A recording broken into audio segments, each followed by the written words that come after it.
Baik, Assalamualaikum warahmatullahi wabarakatuh. Jumpa lagi dengan saya. Eh, kita akan melaksanakan pembelajaran kita selanjutnya, yaitu mengenai AJP atau Ayat Jurnal Penyelesaian.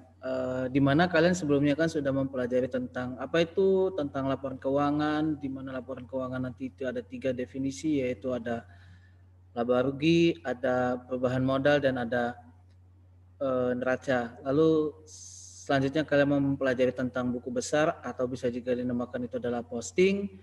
Oke, untuk hari ini kita akan mempelajari tentang AJP, Ayat Jurnal Penyesuaian, atau bahasanya di akuntansi itu adalah Ajus Inventory. Di dalam AJP ini itu bisa dikatakan untuk melanjutkan ke tes kerja dan lain-lainnya. AJP ini adalah kuncinya. Jadi kalau misalnya kita dalam mengerjakan AJP ini kita sudah salah, secara otomatis pasti kedepannya juga akan salah. Jadi harus benar-benar diteliti di AJP ini. Selanjutnya tolong disimak pembelajarannya, tolong disimak materinya biar nanti kalian akan mengetahui. Karena untuk akuntansi ini dasarnya, bisa dikatakan ini dasar, karena kalau kalian nanti akan kuliah ke selanjutnya, kalian akan mengambil jurusan akuntansi. Kalau kalian tidak paham dengan ini, maka kalian akan kebingungan. Oke, kita mulai saja tentang AJP.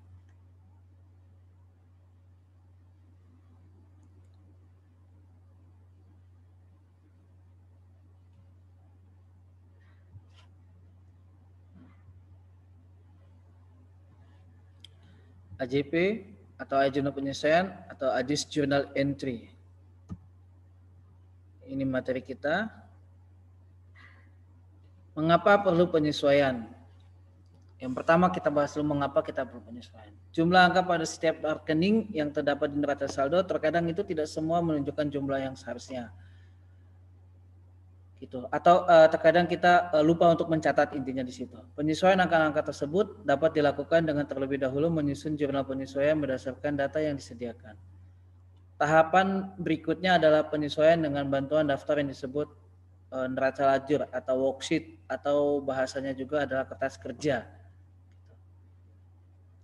Jurnal penyesuaian ini definisinya itu adalah jurnal yang dibuat pada akhir periode untuk menempatkan pendapatan pada periode di mana pendapatan tersebut dihasilkan dan beban pada periode di mana beban itu terjadi. Jurnal yang dibuat setelah dilakukan penyesuaian neraca saldo setelah penutupan kembali. Selanjutnya, jurnal yang dibuat karena adanya ketidaksesuaian antara akun-akun perkiraan pada neraca saldo dan keadaan yang sebenarnya. Bersifat opsional, boleh dilakukan, boleh tidak. Gitu. Tapi biasanya sih dilakukan kalau kita kebingungan. Neraca saldo harus disesuaikan dahulu karena alasan berikut. Gitu. Adanya rekening campuran atau mixed account, yaitu rekening yang sebagian merupakan harta dan sebagian lagi merupakan rekening biaya. Adanya kesalahan yang masih harus dikoreksi, itu yang dilakukannya. Tujuan dari jurnal penyesuaian agar pencatatan transaksi dilakukan secara konsisten untuk meyakinkan kewajaran penyajian harta, kewajiban, dan modal.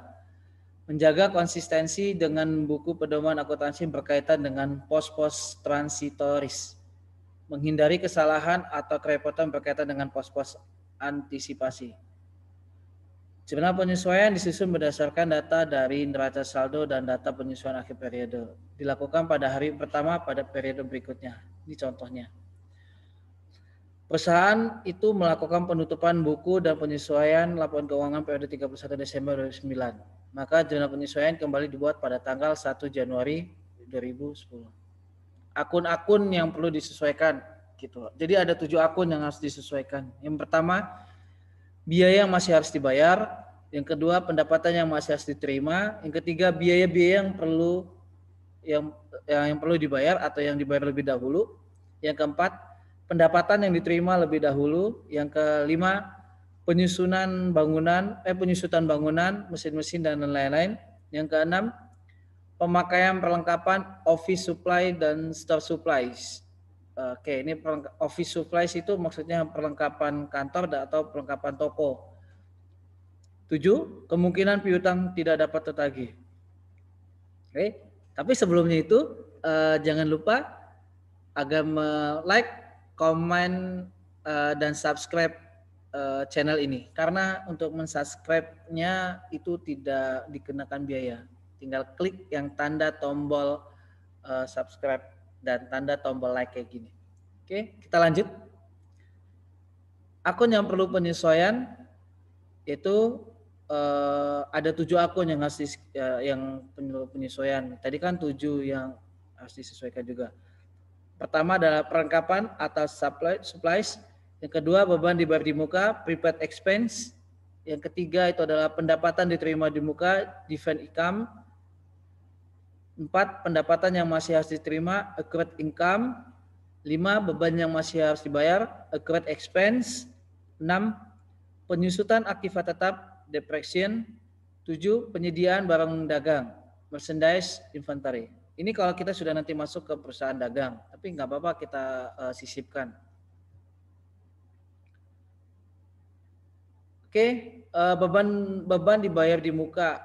Beban dibayar di muka atau prepaid expense itu nanti dibagi menjadi 2. Maksudnya gini, dalam beban dibayar di muka itu ada dicatat sebagai harta dan ada juga dicatat sebagai beban gitu. Nanti saya akan menjelaskan lebih lanjut bagaimana itu bisa dicatat sebagai harta dan bagaimana itu bisa dicatat sebagai beban.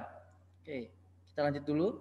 Yang kedua, pendapatan diterima di muka atau difference income dicatat sebagai utang dan dicatat sebagai pendapatan. Juga sama, dia ada 2 metode, yaitu pencatatan sebagai utang dan pencatatannya sebagai pendapatan. Setiap jurnal penyesuaian akan mempengaruhi setidaknya 1 perkiraan rugi laba, beban atau pendapatan, dan 1 perkiraan neraca harta atau kewajiban. Yang kedua, dipersiapkan pada akhir periode akuntansi. Jadi penyesuaian ini pembuatannya di akhir, tidak di awal. Jadi sudah menutup akhir periode. Jadi biasanya adalah di tanggal 31 Desember gitu. Di bulan Desembernya dia penyesuaian itu. Penetapannya, pendapatan pada periode ketika dibayarkan, 2 biaya pada periode ketika terjadi. Mempengaruhi akun aset dan liability, mempengaruhi akun harta dan hutang. Diperlukan untuk mengukur net income, pendapatan bersih, dan aset dan liability atau harta dan hutang. Ini dia aturan jurnal penyesuaian. Kas, uang kas perusahaan pada umumnya disimpan di bank. Pengambilan sewaktu-waktu dapat dilakukan dengan menggunakan cek. Pada periode tertentu, bank akan melaporkan kepada perusahaan saldo terakhir. Biasanya akan terjadi perbedaan antara saldo yang dicatat perusahaan dengan saldo dari bank. Perbedaan tersebut biasanya terjadi karena terjadi kesalahan pencatatan. Salah satu pihak sudah mencatat dan pihak lain belum mencatatnya. Transaksi yang telah dicatat oleh bank namun belum dicatat oleh perusahaan. Biasanya itu ada biaya ADM, pendapatan bunga, piutang, dan utang perusahaan. Transaksi yang telah dicatat oleh perusahaan namun belum dicatat oleh bank. Biasanya itu adalah setoran ke bank yang masih dalam perjalanan, cek dalam peredaran, kesalahan pencatatan. Ini nanti larinya akan ke arus kas. Kas jurnal. Contoh kas pendapatan bunga. Ini untuk mencatat dalam pendapatan bunga. Kas terhadap pendapatan bunga. Kalau mencatat beban terhadap kas, ini maksudnya adalah yang belum tercatat. Jadi mengilustrasikannya dicatat ulang adalah seperti ini. Piutang. Itu terjadinya pencatatan lupaan itu adalah penyebabnya adalah piutang yang harus dihapus. Terkadang kita lupa untuk menghapus piutang yang orang sudah selesaikan tapi belum kita hapus. Kesalahan pencatatan nominal biasanya atau kelupaan pencatatan. Kita melupa dalam melakukan suatu pencatatan. Contohnya ini dia.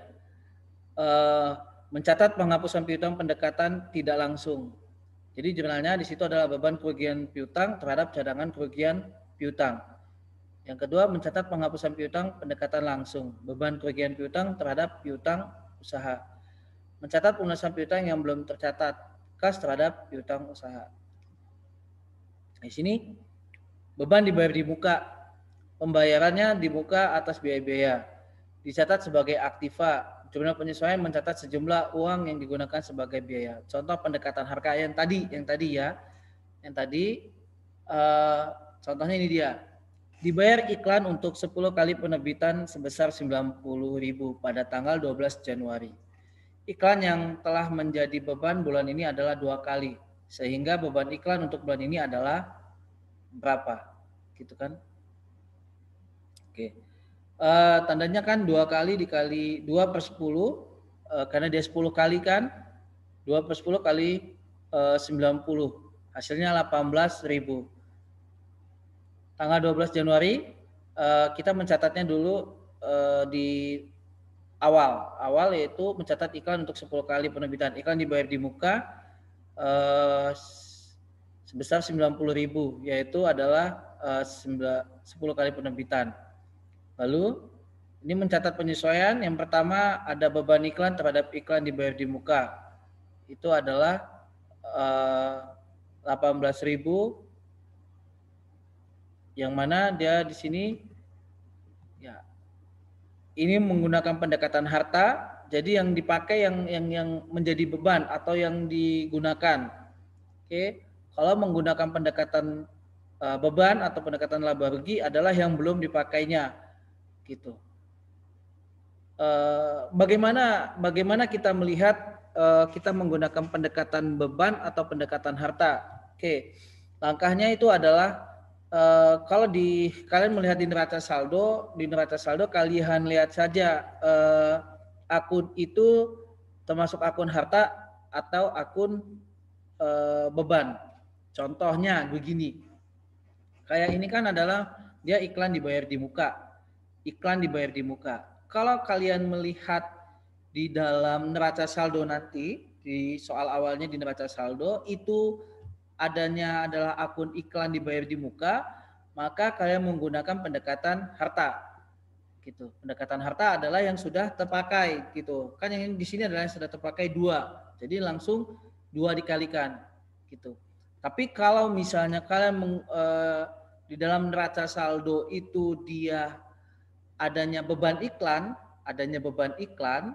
gitu. Tidak ada iklan dibayar di muka tapi akunnya adalah beban iklan, maka kalian menggunakan pendekatan beban atau bisa juga dinamakan di sini juga pendekatan laba rugi. Maka kalian menggunakan adalah yang belum terpakai yaitu 8. Maka nanti jurnal penyesuaiannya adalah ini dia. Iklan dibayar di muka terhadap beban iklan. Itu kalau pendekatan beban. Tapi kalau pendekatan harta, jurnalnya adalah beban iklan terhadap iklan dibayar di muka. Oke. Di sini dalam pendekatan ini beban dibayar di muka ini bla bla bla dibayar di muka itu emang menjadi kebingungan orang dalam membuat jurnalnya. Dia menggunakan pendekatan harta atau pendekatan laba rugi atau pendekatan beban itu. Oke, yang tadi saya ulangin lagi bahwa kalian lihat di neraca saldonya.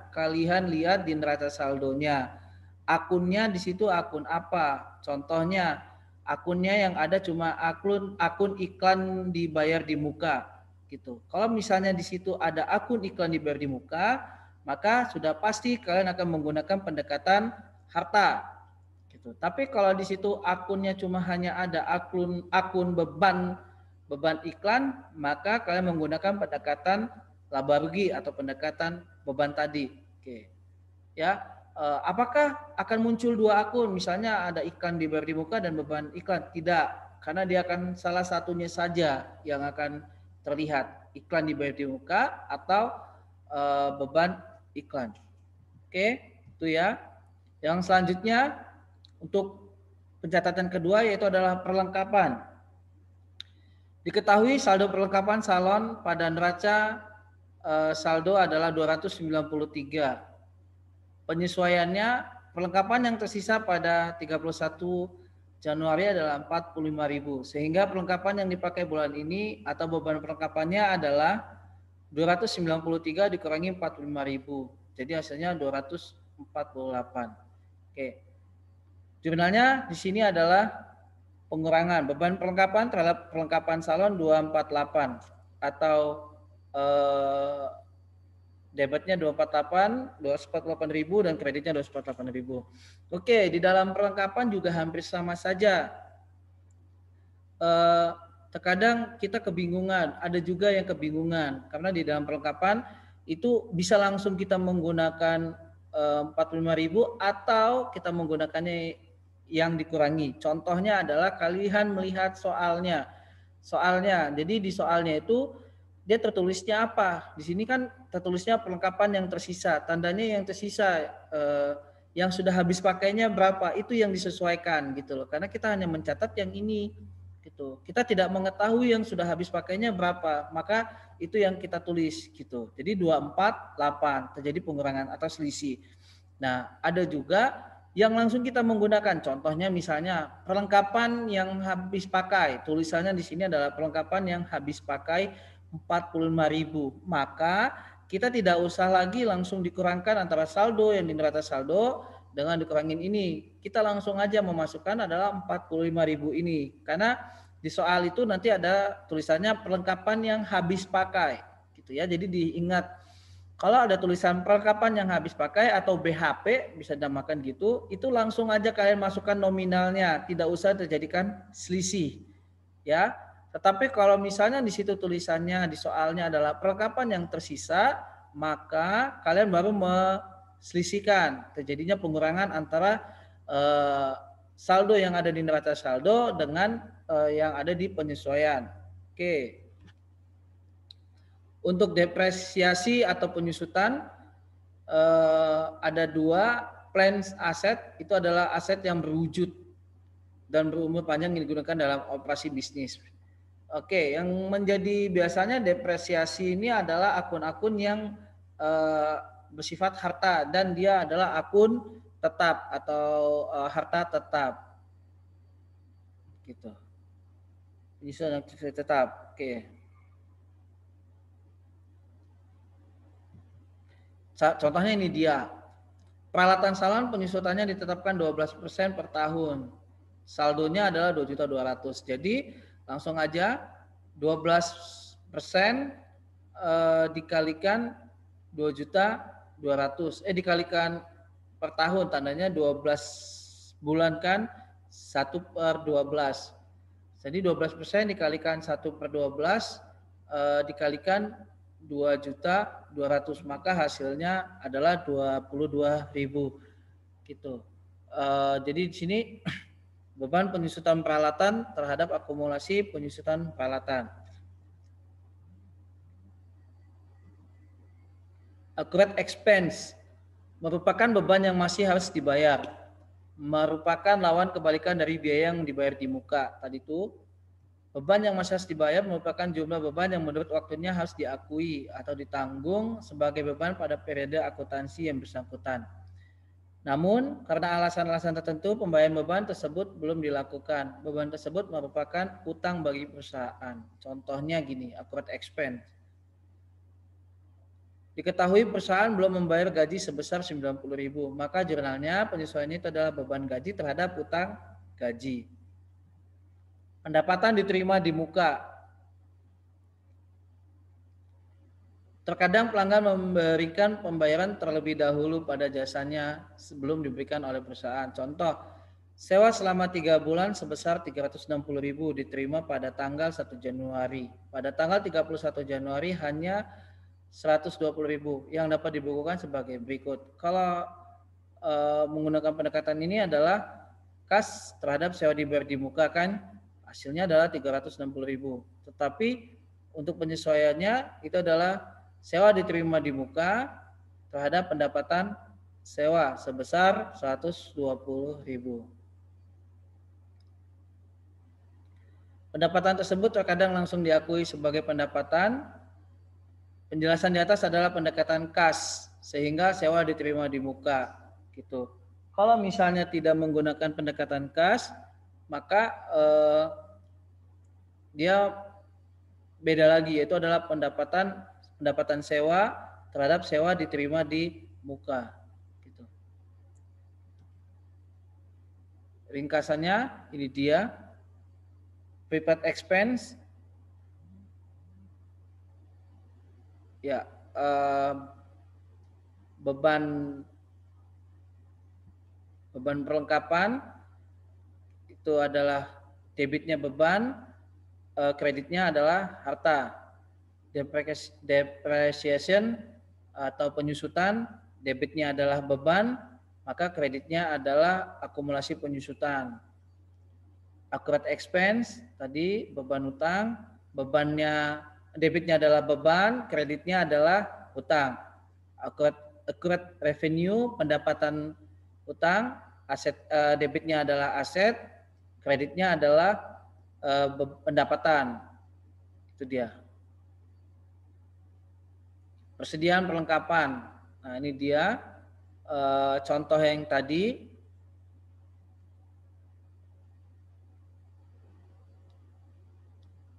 Oke, kita lihat di sini contoh neraca saldo 31 Desember 90, perlengkapan toko 1.250, kantor 2 juta. Data penyesuaian 31 Desember, nilai perlengkapan toko pada akhir periodenya itu ingat nilai perlengkapan toko pada akhir periode 750, perlengkapan kantor yang telah terpakai 1.300.000. Oke, dibikin penyesuaiannya kayak mana? Oke, kita lihat. Oke, ini dia. Kalau untuk penyusunan aktivitas tetap kayak gini. Neraca saldo, ini dia.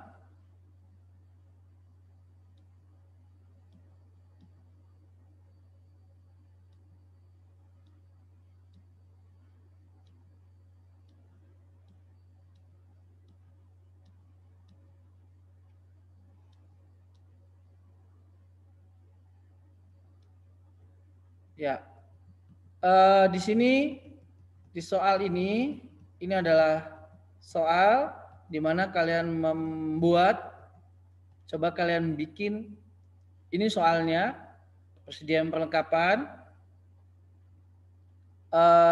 Jadi ada berapa soal? Jadi nanti di sini kalian buat penyesuaiannya ada 2, penyesuaian tentang perlengkapan toko dan penyesuaian tentang perlengkapan kantor. 2 soal, 2. Yang selanjutnya kalian buat di sini adalah biaya yang masih harus dibayar, ya kan? Yang kedua kalian membuat pendapatan yang masih harus diterima, gitu. Yang ketiga biaya dibayar di muka, ini kalian buat. Ya. Pendapatan diterima di muka. Oke. Penaksiran piutang tertagih. Oke, silakan kerjakan soal tersebut, nanti dikirim melalui Google Form. Terima kasih atas kesempatan dan waktunya, dan jangan lupa untuk like, comment, and subscribe-nya. Oke, terima kasih. Assalamualaikum warahmatullahi wabarakatuh.